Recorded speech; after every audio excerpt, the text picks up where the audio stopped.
Morning. Welcome to this weekly pack update.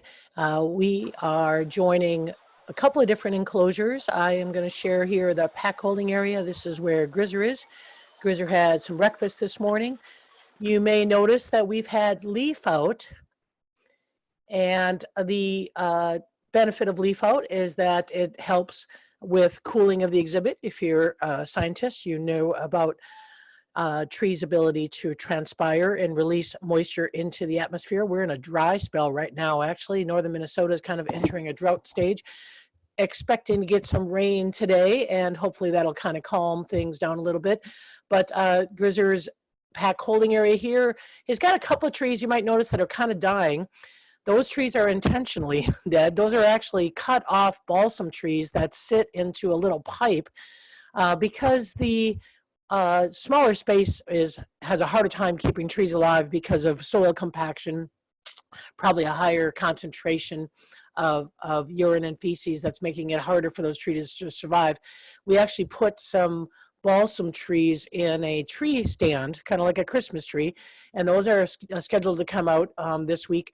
We also have pond water here that is not drained yet, so we're going to be working on that this afternoon, try to get that drained. Etta had a question. Hello, Etta. Wants to know if the wolves are playing in the water when it gets hot, like she's doing now. Yes, we do see the wolves enjoying the water, and as a matter of fact, if I switch over to the pack holding area here, a couple of things have happened. Like I said, green up has happened. We got our pond filled, and we got our filter system installed. So what we have is a UV filter system.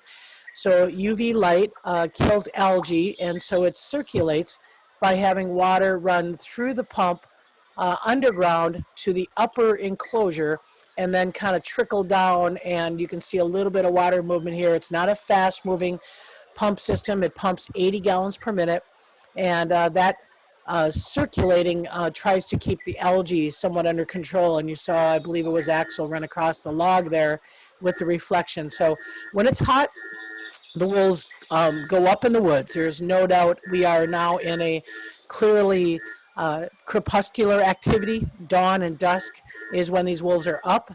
So we are definitely experiencing that, the part of the season. And the other thing that we had a little challenge with over the last week, we had some redirected kind of frustration, food competition issues between Denali and Grayson. Grayson did a pretty intensive grab bite on the back of Denali's leg. You may have noticed that if you see Denali walking, you'll see kind of a scarring spot. We actually knew that during the medical exam. We had had the vets take a look at it. It was a clean scrape. But it is a little bit concerning for us. We've now switched, and we're not really certain, again, what's going on. I think, again, there's just been a little bit of frustration in this pack for a while with Grayson, who's not as confident of a feeder, meaning that he gets driven off of food pretty easily. And that circumstance makes it challenging for Grayson to feel satiated. So then he gets frustrated, and then he kind of goes after the one who keeps him from the food, and that's Denali.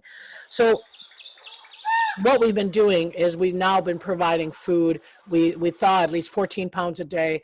We offer to anyone at the fence who wants to eat, and we're trying to get Grayson to eat between 2 and 4 pounds a day, and that's going to continue until we feel that things are calmed down a little bit. We are not open yet. Obviously, the reopening schedule has now been pushed back a little bit, so possibly mid-June. So we're going to try to see if we can continue to maintain that daily feeding schedule and try to override some of that food anxiety that's been an issue. We've always fed carcasses here. We've always managed that way. But, you know, one thing that you need to recognize in a wolf exhibit is every wolf has got a different personality. And just because you had standard practice doesn't mean that that's how it always has to be. Denali is very, very food possessive. Probably the reason why that wolf is still in here when he's 12. No other wolf has been managed at this age in this exhibit pack this long. In other words, every other wolf we've had has been retired by the time they're 10. For Denali to still be here when he's 12, that speaks a lot to his ability to guard, possess food, and be a very domineering force within this exhibit pack, even though his body is definitely weaker. even though his medical exam didn't show any issues. We are still waiting on one biopsy on a lump on the side. And again, the biopsies take some time. So it was only a week ago yesterday that we did the exams. So I expect him sometime mid next week, and we'll get a look at that. But, you know, at this point, he's physically moving around. He chases Grayson quite a bit. And so, which is good for his joints. But they're all up in the woods right now, and they're going to come down when Kelly and Leanne go in to do the wolf care for the exhibit pack. So I'm going to just switch back and see what Grizzly's up to. Grizzly's been a little bit more social. It did allow some brushing yesterday. We did have one level 3 handler come back into the mix. Jess Edberg is now back into wolf care on a weekly basis. So we're slowly bringing the wolf care staff back in, trying to make sure that we can, you know, manage the safety issues for the staff. And, you know, the whole issue obviously is, you know, who's coming into the lab and who have they been, you know, kind of around, whether it be at the grocery store, whether it be at the hardware store, you know, in their day-to-day life, and trying to reduce that community transmission question. So that's the big challenge. We want to make sure that the wolves are, in fact, always have a team of wolf care people to take care of them. So that's really kind of the big challenge that we have, is trying to track that. So like I said, the green vegetation is back in the exhibit. You're probably hearing quite a few things that you might be experiencing, you know, on whether it be Explore.org cameras or whether it be on our cameras. The frogs have come out. So spring peepers are readily calling right now. We are also hearing tree frogs, and tree frogs have an amazing trill that goes on later on in the evenings, and I actually even heard an American toad. So this aquatic habitat is alive with frogs, tadpoles, you name it. Obviously the standard ravens are not going to be as prevalent because we're not feeding as large of carcasses. We're still going to give probably 4 beaver, maybe on Sunday nights, just to be able to, again, give that opportunity for the wolves if they do want to gorge a little bit. That is pretty much their digestive, I should say, evolution from this idea of an animal who is normally not making a kill, but every maybe 7 to 10 days, they've kind of evolved to have a body that allows them to gorge, having stomach receptors that allow them to expand and eat large quantities of food, and then go several days without eating. That's a normal reality about wolves. So when you hear the phrase wolf down your food, oftentimes that's correlated to this feeding dynamics of feast and famine consumption. And so while we're feeding every day, again, we may be altering that behavioral pattern of wanting to gorge. And so we want to make sure that that opportunity is available to them. But it'll be at this time smaller amounts. You know, we certainly are in a time frame when things go bad pretty quickly, meaning that we have an issue with, let's say, maggots, flies, you name it, that can make food spoil. The wolves actually don't seem to be bothered by spoiled food. It's just not something we want to be managing. We want to make sure that it's out of the way. So the ravens help actually reduce that quite a bit. So here's Bolts coming out, and Bolts is our biggest concern from the medical exam. He has the most invasive issue. He had some redness on his gums that was just not going away, and that's the biopsy that we're waiting for to get some more information about that. And otherwise, he's doing good. He's eating soft food, but he is also chewing chicken, which we've known. It's not really been something that's altered his feeding, but certainly with any of the animals, if they have any abnormalities, we want to make sure that we address that as quickly as possible. So we have another question here. Is Grayson the alpha of the 4? At this point, we really don't have a dominant or what the kind of the old term alpha wolf. And part of the issue is because, again, in the wolf pack society, we typically equate the dominant pair as being the leaders of the pack, and without having a female, we don't have a pair. And so at this point, it's kind of a default to the big guy, and that's Denali coming down here, wagging his tail. But you see this tail up in the air here, that's Axel. Axel has probably the most excitement and high tail, and some people would consider that dominance been reading again a lot about frustration being misinterpreted as aggression. And I think I've got a better handle on what's going on in Grayson's mind. Grayson's frustration levels are what triggers some of his redirected aggression. But I think the main thing I want to point out, look at Denali's tail wagging. And again, I feel bad. He's got to bite one in his back leg, and there's no doubt I want wolves not to communicate by biting. But, you know, I should work with something a little more docile if that's what I want, because that's how wolves communicate. They grab, bite, they jaw spar, that's how they communicate. And so I'm sympathetic to the bite one. I really wish that they wouldn't do that. But I do understand that doesn't mean that Denali's doesn't want to live with them, you know. And so I have to balance, you know, what he goes through and again, what triggers Grayson's grab bites. And again, they can be a little bit predatory, but they can also be motivated by this frustration about feeding. And so that's what we're trying to figure out. We've been through it many, many, many times. Maya and Aiden are the essential, in my experience, the biggest grab biters that I've ever dealt with was Maya, our dominant female, to Aiden. So like I said, we're seeing this a little bit calmer. Denali got his back turned to the Arctics, no big deal. Grayson going in. Again, we're trying to always make sure that Bolts, who's a little bit more timid, has the opportunity to take food. Grayson, again, a little more timid, has the opportunity to take food. So the Wolf-Killer staff are spreading themselves out between the medical pen, you know, making sure that there's no pressure from any individual, you know, moving individuals around. So that's now Denali going in with Grayson, and really they are kind of, and this is the view from the medical pen. So this is where they're going back and forth and trying to separate distance and time. Boy, that seems to be the theme for everything these days. Social distancing and patience are probably the biggest things that we can do to reduce competition, which reduces frustration, which reduces some of that aggression. So if you see this on camera, we are aware of it. And I still appreciate people emailing me and saying, do you know Denali has a grab bite? You can rest assured that Wolf-Killer staff are on top of this. We are aware of it. Actually, even the vets looked at it. They said it's very, very clean. I was going to put some wound powder on it, but he's spending so much time in the pond, you know, that's actually keeping it clean. And so there's really no issues. You can see him here rubbing up against the fence. That's kind of a social grooming thing. A little bit of marking. Grizzlies does it as well. As a matter of fact, it was interesting on these surveillance cameras. I was listening to the Ring camera one night, and I heard this awful sound. It sounded like a sliding gate. And obviously, we want to be aware of that. You know, is there anybody coming and going and, you know, opening gates in the middle of the night? And so I was watching and I was listening, and I thought, boy, that sounds like somebody sliding the transition gate. And then I pieced together 3 different camera images, and it turns out it was Grizzly rubbing up against the fence line causing that sound. And so now that I know that sound, when I listen to this nighttime surveillance, I can figure out what it is. But I'm really happy to report, like I said, a pretty cohesive group here.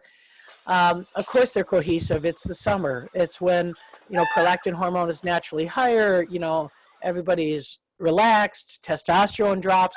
It's really that October, November, pre-winter season that I'm most concerned about. So having Denali being the oldest wolf in here, you know, we're hoping that we can manage him one more winter, but that's, you know, it's up to him. I want to make sure that he's still feeling good about being part of this pack. So you can see here on the lineup here, Axel and Grayson eating chicken.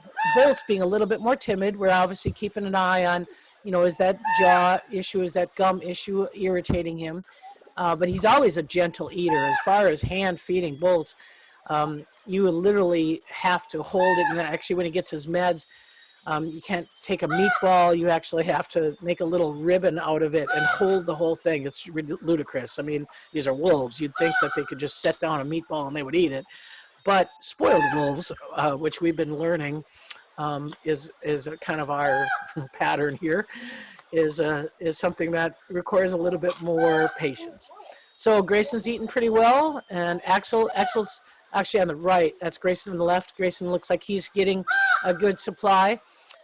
again, keeping an eye on these two, Bolts and Grayson. That's my hope for Bolts. If Denali does have to retire, that he and Grayson get a little bit more companionship. And I do see them lying together. I definitely see Bolts having no issue with Grayson coming in and going behind him, whereas he's a little bit more concerned about Axel. So this has become the morning ritual, and Grayson seems to like it. Anytime we can keep Denali occupied for a little bit longer, so he got a bigger piece. Denali does need to be on a diet, and so I'm working on trying to figure that out. If I could get his brain to stop wanting to consume food every moment that it's offered, that would be great. But Denali doesn't seem to have a satiation point, and so that's part of the issue. You know, it'd be one thing if we could feed a deer and Denali would say, okay, I've been on this deer for 2 hours, I'm done with this deer, but he doesn't. Not only does he take the deer, possess the deer, but he doesn't let anyone else near it. And you know, that's a wolf trait. There's nothing wrong with it. It's just a matter of when you manage, you have to manage each wolf's personality. So like I said, we have some needed rain coming today. We're hoping that you had a chance to maybe watch the YouTube that I posted the other night. We had our first thunderstorm. I posted it, I think, on Monday. A little short clip on YouTube that showed a thunderstorm. These guys are not bothered at all by thunder. Lightning doesn't bother them. The biggest challenge is wind. And wind has been something that's been happening. We're in a fire, what do we call it, red flag warning, high fire danger. Wind is a problem in a forested environment. Trees are creaking all over the place, but also for wolves. Wind is a little bit more problematic because they rely on their sense of hearing and their sense of smell. So in the wild, you know, if you're going to have a joining pack who might give out a howl and let you know that there's, you know, some danger coming, or there's a sense of smell that there's prey in the area or other wolves approaching, scent marking and things. And when the wind distorts those two sensory abilities, it really kind of make them nervous.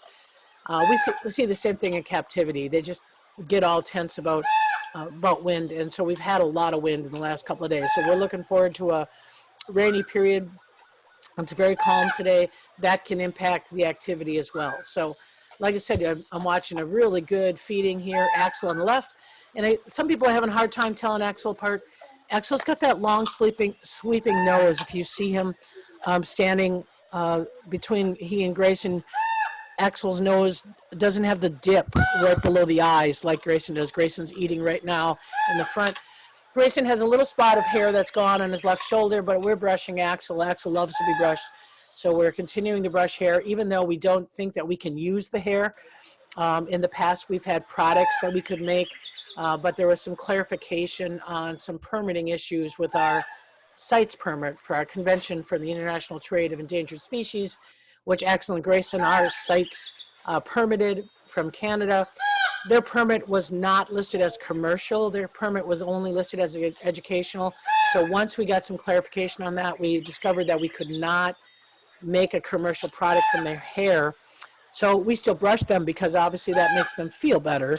And we're saving some of their hair. We're going to make a shadow box of their shed hair compared to a shadow box of some of the product that has been made in the past, and have that in our classroom for people to experience. But at this point, we don't think that we'll be able to get a commercial product for them. Now, we're going to inquire if we can do that on the CITES permit, an addendum, but at this point, we really don't know if that will have that for future auctions or not. So again, here's Denali picking up more chicken, and we are going to have a little bit of extra chicken left over. What we've been doing is putting it in the medical pen so the ravens can't get at it, and that will give opportunities for Bolts and Grayson both to come into the medical pen a little bit later on their own time and to be able to feed. So the Walter asked, is high temperature the main criteria for setting up the sprinkler misting system? Yes, that and time. That's the next thing on my list of things to do. So I am working this weekend. I hope to get the mister system set up. If it's not thundering and lightning, a little bit of a risk for us to be on fence lines during lightning. So that is the next thing on my list of things to do, is set up the mister system.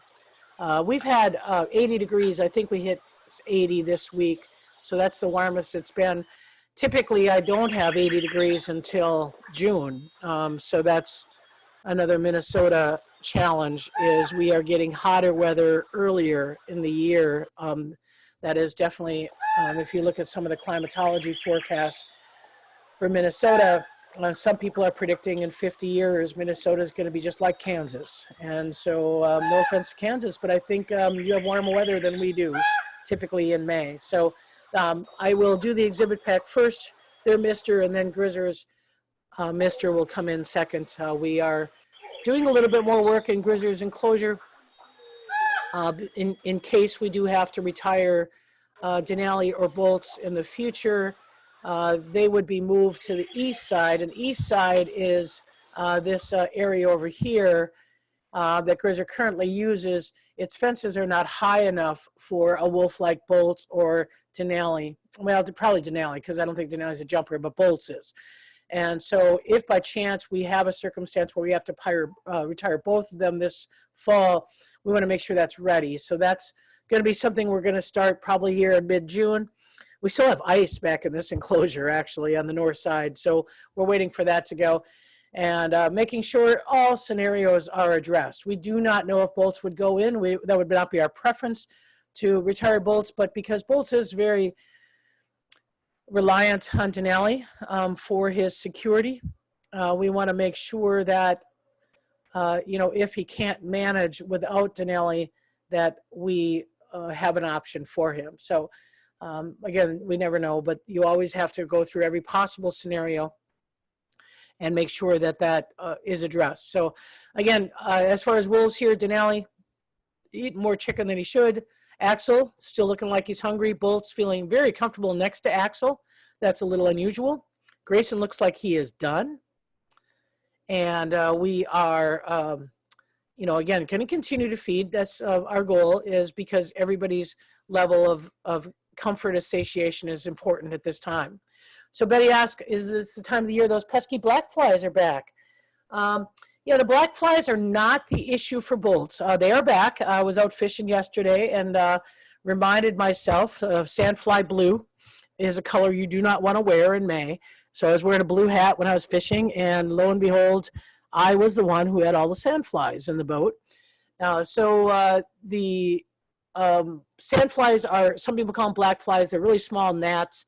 They do bite around the top of your head if you're human, around your ears. So when you come in, you have all this blood across your head. You look like you've been in a car accident when in fact you've just been fishing in northern Minnesota. Those are not problematic for Bolts. It's the buzzing sound. It's the bees, wasps, hornets, horse flies. And those are the ones that seem to get him a little bit phobic. And so we will watch and see how that goes. That's just another one of those managerial things that we try to deal with. So again, we are watching Kelly and Leanne finish up and put some chicken on the bench here. There's a stump inside this medical pen, and that's Bolts, and they're eating. So again, a lot of comfort. I would say a majority of what we do in wolf care is psychological, making sure that every animal feels comfortable, be able to manage things. So again, this is a strategy for psychology for the wolf, but also there's Leon just going in circles because Bolts can't make up his mind what he wants to do. But it's great to have Bolts have that extra food resource. And hopefully we see between this week and last week quite a bit more confidence. And that just comes with the calming of the tensions. And I would say Axel being calm is going to change the energy for everybody else. And so keeping Axel a little bit more fed. Again, it's Grayson who I think needs the issues. We did weigh them actually before the medical exam. Axel weighing 96 pounds, Grayson 86 pounds. I swear those two are 10 pounds apart no matter what their weights are. When Axel's 105, Grayson's 95. When, Axel's 90, 96, Grayson's 86. That's kind of how they're managed. Bolts stays at 109. He is about as even keel of a wolf I've ever managed. I think his lowest was 107. His highest was 110. He was 109 before the medical exam. Denali coming in at a 146. Definitely the clinic said, what is going on with this boy? definitely for his hips. It would be better if he lost about 10 pounds. I'm working on that. We got to try to strategize how to deal with that. I do know that keeping him in this exhibit pack, keeping him active, running around with these two is going to help him. He usually loses some weight in the summer, and if we can manage this hand feeding, and if I have to, I get a third wolf care staff feeding at another location, trying to keep him occupied. That's, keeping Denali occupied while I get the others eating. That's going to help. For Grayson's sake, he cannot compete at the fence with Denali when Denali's hungry. He just doesn't have the confidence for it. So very, very pleased with what's going on here this morning with Bolts. Looks like Bolts has probably got 3 or 4 pounds of chicken this morning. If I can get between 2 and 4 pounds of chicken a day, that's going to be really good. So yeah, Bolts has recovered. So the question is, has Bolts recovered from his medical exam trauma? I don't think it was much as trauma as much as it was pain. Having a gum biopsy, if you can imagine a punch biopsy of your gum, it's just going to take your attitude away. There's no doubt. It took him a little bit longer. He had a little bit more drug in him because he wouldn't go down. He was kind of fighting the drugs, so he wouldn't go under anesthesia, as well as Denali just dropped like a bad habit. And he basically had one dose. He had the same dose that Bolts did. And if you look at the weight value, 109 versus 146, Denali had the exact same dosage in the initial dosage that Bolts had that wouldn't take Bolts down, and it dropped Denali down. And Denali was the last to drug, which usually the last wolf to drug is a little bit more stressed because he watches what's going on. But Denali was so well socialized at the age of 12 days of age. He's even keel. He takes everything and, is kind of it's the way it is. And that's how Denali's attitude is. So it makes him so much easier to drug and have less problems with it. So, and plus Denali didn't have any issues really. I mean, he had some lumps that they biopsied, but literally they just aspirated with, they just took a needle and then just pulled out cells so that they didn't have to go in with an incision. So those were just a matter of a syringe, pulling out some cells, taking a look at all of those, sending them all in, and hip x-rays. That was the other thing that we did. And no sign of dysplasia. These wolves are just, even though his hips are a little bit arthritic, no dysplasia, no issues that older dogs have. And actually his back line is really straight. For a while there, he'd been really sagging in the back, and staff have been using a procedure called a rib lift, and that rib lift is something that's really helped kind of keep that back line a little bit straighter. So we continue to try to do that. We had to stop doing it for a bit this winter, primarily because when you pay attention to Denali, the others perceive that, oh, there must be something wrong with them, or there might be something weak with them, especially Grayson. The minute you start focusing on Denali and especially doing back ligament lifts, where you see them rubbing up their back legs and lifting those ligaments, that would create Grayson attention, and Grayson would circle behind him and then start grab biting him. And actually Denali didn't really feel comfortable having anyone behind him. So we're going to continue that. Actually today, Kelly, if you wouldn't mind, try to do a rib lift on Denali. Remember that, right by on the sternum, and just lift him.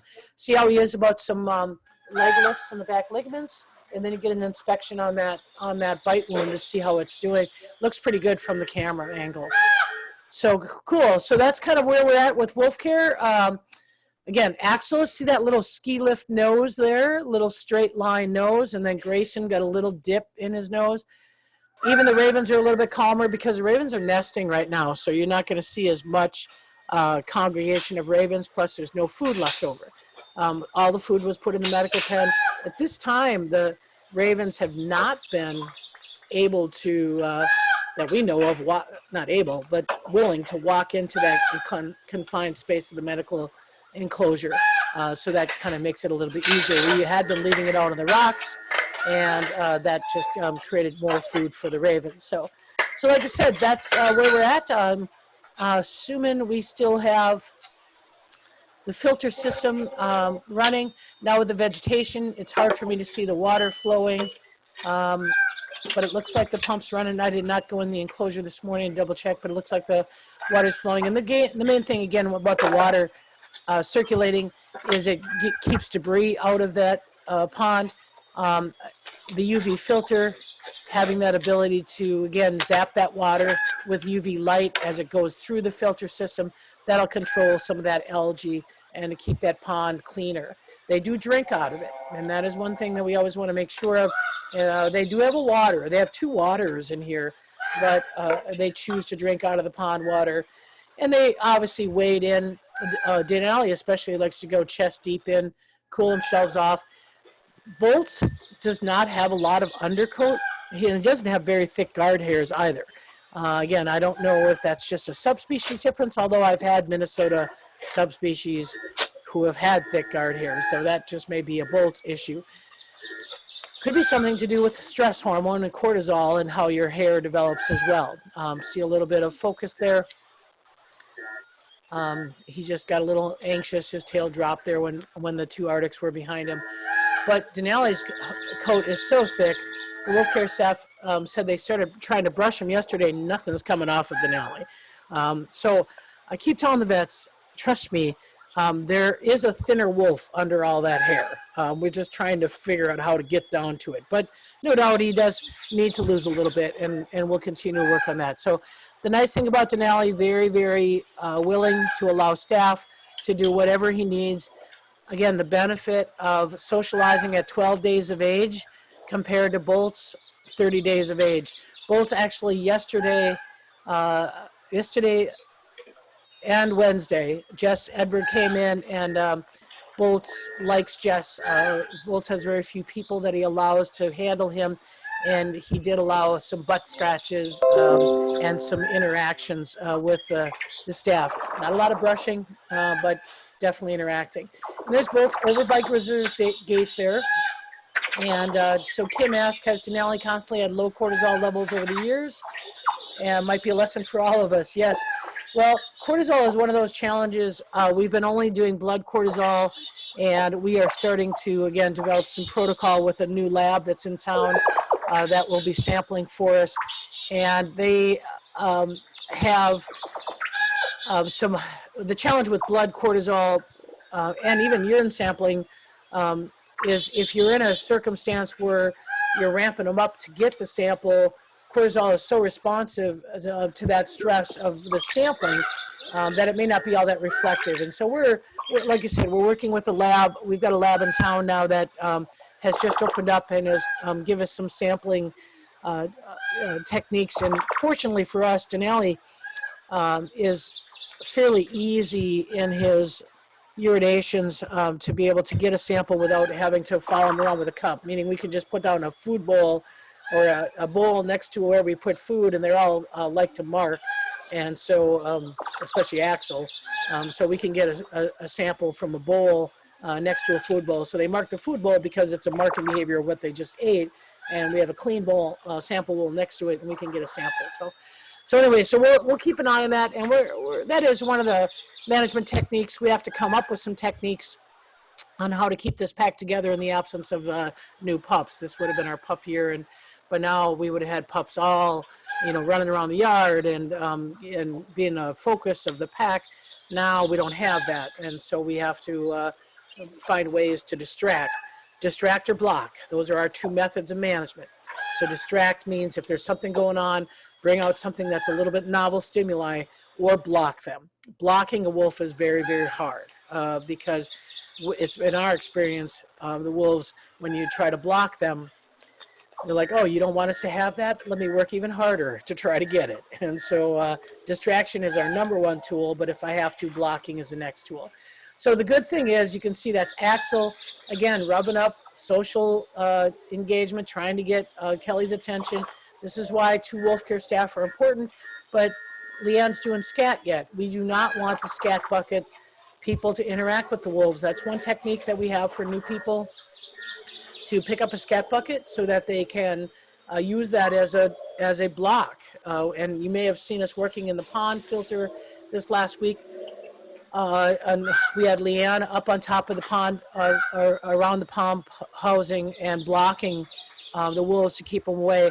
That's a tool that we use. And so it's very important that when we use tools, everybody's consistent, no talking to the wolves, no eye contact, no no social engagement. We use the bucket to be able to get them to move away from the staff. And so Leanne's doing scat right now. So even though Axel wanted attention, Axel's gonna have to wait until Leanne is done. Patience is not Axel's strong suit, that's for sure. So again, Denali is allowing brushing. That is one of those things about those early socialization wolves. They are easily handled. They make for easy management. Vaccinations are a piece of cake, even though everybody was vaccinated down at the clinic this year. For us in the odd years when they're not at the clinic, we only do medical exams every 3 years required by USDA. So on those other years when they're not required to have a full knockdown, we just vaccinate, and it makes it very, very easy to do. So like I said, I am next on my agenda is a misting system. You will see, because now we can't run the misting system where we normally did, because that's where Explore.org cameras are. We certainly don't want to create a circumstance where we miss the Explore.org cameras. So now I'm going to need to design a conduit, a piece of conduit that comes from this fence line, probably over to this tree, this old white pine snag, and then run up towards the maples and mist kind of in the vegetation up the hillside. So that's going to take me a little bit longer to design, and that's why I'm working this weekend, and hopefully I'll try to get that done. So there's Grayson Pup. Again, with Grayson, very, very timid greeter. You can see his tail is what we call a T3 tail. These are not a lot of lickers. In years past, you may recall our wolf Shadow, who would take the upper epidermis layer off of your face whenever you went to greet him, on the people he liked. Some people he just jump up in the rock and grew all right in your face. But for the rest of us that he liked, he would clearly greet by licking. There isn't a licker in this bunch, really. Once in a while, Grayson gives me a little bit of a greeting. Sometimes Grizzer does, but the risk of being transferring a zoonotic, because zoonotic is a disease that can be transmitted from wolves to humans, is pretty rare. Is not rare, but is lower when you have non-licking wolves, like you have with some dogs. But basically, so Grayson, we are very, very gentle with him. Like I said, he is a gentle soul. He came into this pack under some extreme anxiety. He was welcomed and protected by Aiden. Since Aiden was retired, he's had challenges, and so we are continuing to work with him on a very, very soft touch basis to try to improve his confidence. So there's a question of all the wolves you have cared for over the years, as Axel, the one that has challenged you the most? I would say no. The wolf who has challenged me the most is the wolf who tried to drown another wolf. That would be Grizzer. Grizzer was the most pushing of limits, causing some challenges, and had the most injuries from challenges with Denali than any other wolf. So I would say it was the Grizzer, Denali, Grizzer Malik combo that's been most challenging. Axel is nothing more than obnoxious. At this point, I mean, yes, he pushes animals around, but Axel's not the grab biter. Axel's just jumping on you, knocking you over, in your face, growling, intimidating. It's all posturing. And it's posturing, I think, because there's uncertainty. There's no leadership here. And so the energy without leadership is unstable energy. And that's the challenges that we have. That's the challenge Bolt has. Bolt just wants someone to be in charge. Axel, again, without anyone in charge, is just pushing and pushing and pushing. Even me, he pushes and pushes me until the point where I just roll him over. And now when I come in through the fence, he just rolls over. He's so timid for me. Again, just looking for some leadership. And when I come in, he tests and tests and tests to see that I will follow through and rolling him over. And it's just patience and time that I need with this boy, and leadership. Like I said, that's been a little bit of a challenge. Grayson, I think, is just, again, responding to the frustration that he experiences since Aiden left, it's been a whole different ball game for him. So you have to look at each individual wolf and know what they need and understand them. And I think to me, the most important part is don't judge them. I recall when Denali had injured Grizzer, and we managed Grizzer. We did not take him out. We managed him with some very, very significant head wounds that were challenging. And I remember people sending emails saying, "Oh, you're horrible people. Why don't you get rid of him? Get rid of Denali. He's causing all the problems." And it wasn't. It wasn't an easy thing to watch from the webcam and understand. And again, if we were to just, these animals are not disposable. We have to understand them, and we have to understand what the issues are. And we have to understand that that's how wolves communicate. I mean, there's no doubt that jaw sparring is a communication form. Aggressive grab bites are a communication form. So I don't want people to think that Grayson's bad, because of grab biting on Denali. I don't want to think that Axel's bad because he intimidates bulls. We have to get better at reading behavior, watching some of those issues. And like I said, I understand this is a feeding issue. It's a competition issue. I am coming up with different ways to be able to manage that. And hopefully we'll figure that out. So that's kind of what I know.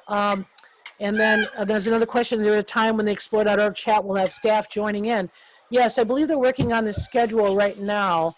I believe it's going to be every day, Monday through Friday at 11 o'clock Central Time. We are working with all of the staff here at the center. You have to understand, my plate is filled with maintenance things, with medical exam things, with management of pack issues. I need to be proactively thinking about October.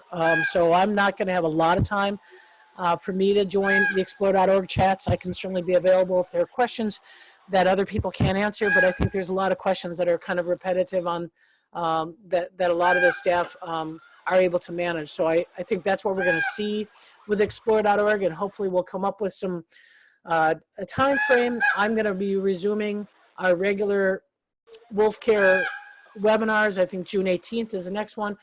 On that one, I'm going to be able to focus on the results of this current medical exam, look back at previous medical exams, and then hopefully share with you my thoughts. By July, I need to have a rough idea of a plan for what I consider to be the pre-winter dominance. We saw it with Aiden starting in late September, where they really started targeting Aiden, and we're going to hopefully try to come up with a plan that's in place by August at the latest, and so we are ready to implement it. You don't start asking questions in September. You got to be reactive. You have to have all staff on board, trained to understand this is the circumstance, this is how we'll deal with it, and this is how we'll manage it. And we know that Denali's well-being physically as well as psychologically is weighing on my mind. We know that him going into retirement is going to reduce his mobility, and that is not going to be good for him. So we want to make sure we keep him active in this pack as long as we can, with the understanding that obviously he's got to communicate to us when he's had enough. It is not somebody's call sitting on a webcam watching and say, oh, I think he should be gone. It's his call based on how he interacts with everybody. So that's kind of what we know, and we're happy it's calm. Again, a lot of people ask, can you cut all those trees in the front so I can see up the hill? I would say no. The reality is these trees are shade. These trees are moisture. These trees, every time these trees photosynthesize, their stomata, their leaf openings open, and they expel water. They expel, obviously, oxygen for us to breathe, and they expel water, and they absorb CO2. So they have a job. They have an ecosystem service that's much more valuable to me than being able to see through them. So I will not take out any trees. That doesn't mean that Axel won't. When he gets excited, he takes his own level of trees out. But I think the positioning of the Explore.org cameras, again, this is what they call the north camera here on the south side facing north. That gets that den, and they are hanging at that den pretty often. And then the other explore.org, which is the south camera, which is along this fence line, and it's right over here, should get you back up to that dirt pile. There's a big sand pile that they dug. Actually, Lakota dug this in 1993, where it's underground. It's several, probably 30 feet, several openings and entrances. And when you're walking, you really don't know if you're going to fall through a tunnel hole up there.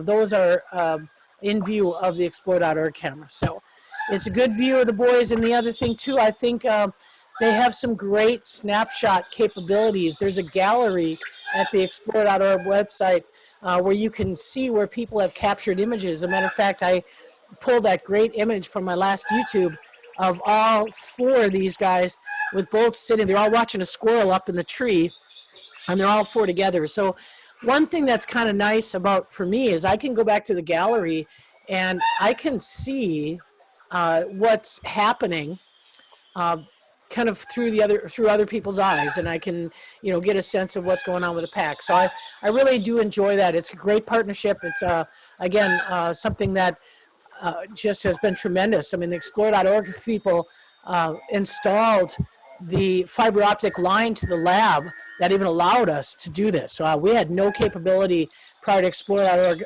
coming on in that partnership. We had no capability to offer any more than what we were offering, and so we are so grateful that they came through, did the infrastructure as well as supporting the cameras. And so I think I'm going to end here with the pack going up the hill. This is the time of the day when they go up the hill. And so one of the challenges, we still have a lot of Zoom connections with school groups going on. And so we try to do enrichments. One of the biggest challenges I have with this, the enrichments and the Zooms and getting the wolves down is that we need to be mindful of how much they're consuming. If we have 8 Zooms in a day and everybody decides, oh, we're going to give them venison cakes for every Zoom, next thing you know, we wonder why we're out of venison cakes because they went through 3 packages in a day. That's a problem. That's a problem for me to be able to monitor the wolves' diets. So I want to make sure that people understand that when you see a sleeping wolf on a camera, you're still seeing a wolf doing its natural behavior. So they're not, even though you might want to look in the middle of the day and you say, well, can you get them up and do something? I hear that a lot. I get emails say, they've been sleeping all day. Can you get them up? Yeah, we'll get them up at around 8:30 at night because that's when they normally get up. So I want to make sure that people recognize that we're going to allow them to do their natural patterns. And so I'd say if you want to view our cameras, the best time is probably, what I can see is at 5 a.m. to 7 or 8 in the morning, Central Time, Central Daylight Time. And then again, I would say after 8 o'clock at night till about 10 is when I see them in the most of the surveillance cameras. I see that as being their most active time frame.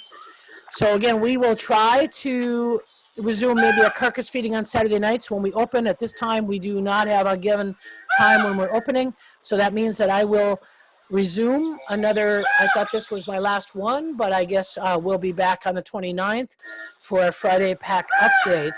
And hopefully we'll have more information on our opening schedule at that time. So I'm going to leave it with the Ravens and nobody in the behind the scenes. And the east side camera looks like, I'm not even sure where Grizzly is right now. It's kind of nice when you can lose the wolves on cameras, so they have a lot of spaces that they can go. And you'll probably see us working in this pen today, this pack holding area. We're going to pull some of these older Christmas trees out, try to figure out why this pond is not draining. I cannot believe there's still ice on this side.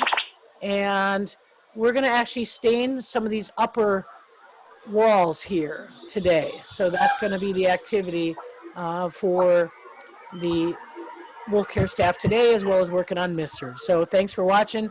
And we're here 7 days a week. So if you ever see anything on camera, activity you think is worth for us to take a look at, always let us know. And on explore.org, just give us a rough time frame. We do not have that camera synced to our cameras. There's a couple of minutes off, but we should be able to find information that we need. So thanks for watching, and I am going to end the meeting. Have a good weekend.